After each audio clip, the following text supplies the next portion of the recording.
It's a historic feat. Parliament approved the Women's Reservation Bill. Celebrations at the BJP headquarters in Delhi city. BJP MPs, women workers of the Bharatiya Janata Party are welcoming the Prime Minister. He is in fact scheduled to be at the venue any time now. On Thursday, all 214 MPs in Rajya Sabha unanimously voted in favor of this bill. With this sweeping success, there will be 1/3 of the seats reserved in Lok Sabha and state assemblies for women. Prime Minister Modi hailed the bill, calling it a defining moment in India's democratic journey. He extended his gratitude to all Rajya Sabha MPs who also voted for the Nari Shakti Vandan Adhiniyam.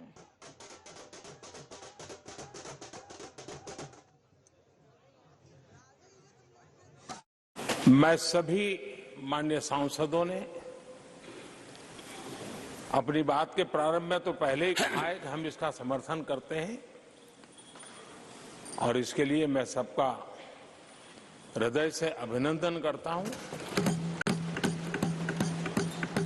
हृदय से आभार व्यक्त करता हूं। जरूर पहले करना था, कांग्रेस ने नहीं किया, उसको बहुमत था फिर भी नहीं किया। अभी तो हम इंतजार कर रहे हैं सेंसस को। सेंसस में महिला का संख्या बढ़ेगा क्योंकि अभी महिला का जन्म, महिला का संख्या बढ़ रही है, उसके हिसाब से हमको न्याय मिलेगा।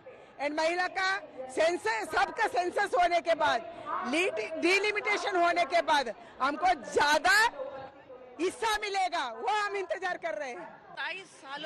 27 सालों से ये महिला सशक्तिकरण का बिल लंबित पड़ा हुआ था और ये देखिए हमारे हिस्से में था, इसलिए हमने किया।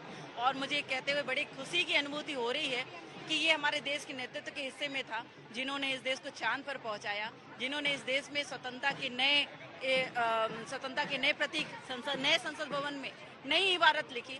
महिला सशक्तिकरण को, आपको, हमको, हमारा मान सम्मान अधिकार सुरक्षित किया। हमारे साथ इस वक्त सांसद रमा देवी है। मैम, ये बताइए, आपने तो पार्लियामेंट के काफी साल देखे हैं, ये मौका 27 साल बाद आया है, किस तरह से आप अपनी खुशी जाहिर करना चाहेंगी?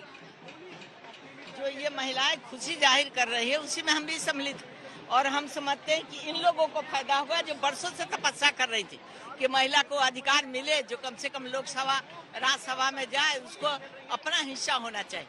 और वो हिस्सा हमारे प्रधानमंत्री मोदी जी ने दिए।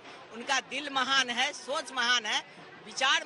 जो बिल पास हुआ है और महिला को उसका और भी आगे बढ़ चढ़ के हिस्सा लेके राष्ट्र निर्माण के लिए उनको भागीदारी मिलने जा रहे हैं। ऐसा बिल माननीय प्रधानमंत्री जी ने पास करके पूरा देश का, भारत देश का जो जितनी भी महिला है, ओनली भारत नहीं है, भारत के बाहर का भी जितना महिला है, सबके लिए एक उम्मीद है और सबके लिए एक भविष्य निर्माण के लिए एक रास्ता को उन्होंने खोल दिया है। बोलना और करने में आप जो फर्क है मोदी जी ने दिखाया है। लास्ट 27 इयर्स हम लोग एक अंधेरे में थे कि कुछ होगा, लेकिन किसी ने नहीं किया।